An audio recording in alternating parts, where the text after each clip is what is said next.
Let's talk about my favorite ESL Halloween activities. So the first activity you can do is a costume contest. So encourage your students to dress up, give a few prizes, and have some fun with it. Of course, you can do it with your class, but even better is with the entire school and kind of do like a parade or a little party, something like that. All right, that leads me into the second Halloween activity, which is having a party.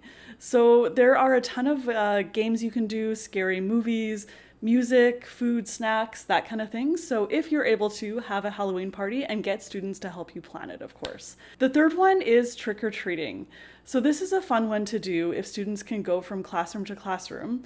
And then in each classroom, they can collect a little treat or a piece of candy, something like that. To kind of level up the fun, you could have students make their own little bags. So like Halloween themed bags that they would put the candy in. All right, the next one is a haunted classroom. Students can help you decorate your classroom, and then other classrooms can participate as well. And then you can do kind of a little walkabout where students go from classroom to classroom, checking out the scary sights of what the other students have prepared for them. The next Halloween activity is a scary story or a creepy story.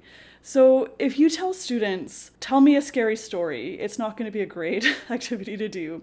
If someone told me to tell a scary story in English on the spot, I maybe would struggle with it a little bit, even though I speak English perfectly. If you give students a bit of time to prepare their story and they can write it down, the activity will go much more smoothly. And so the next one you can do is a pumpkin carving contest. If you can get your hands on some pumpkins in the country that you're living in, buy a few of them and then maybe put students in groups of 3 or 4 or 5, and they can come up with a decoration, a pattern, and then carve their pumpkin.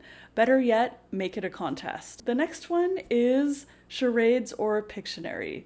So if you teach students a bunch of Halloween vocabulary, consider playing charades or Pictionary to review that vocabulary. This is also a great activity for a Halloween party. All right, the next one is What Am I? So you maybe have played that little party game before where there's a post-it note with a word or a person or an animal written on it, and then you put it on your back, and then you have to ask yes or no questions to the other people at the party to find out who or what you are. You can do this with Halloween words as well. All right, the next one is a candy tasting contest. So bring in some blindfolds, bring in some candies that are popular in the country where you live. The best ones I find are things like Skittles or M&Ms that are already just like a single piece. However, you can use chocolate bars and just kind of cut them up into little tiny pieces before you get to class. And then I divide the students up into teams, maybe like 3 or 4 different teams. And one student from each team comes to the class, sits in a chair, puts on a blindfold, and then they would each try 3 different candies. I usually would do a different candy for each round to kind of avoid people just copying the answer that the previous person has said.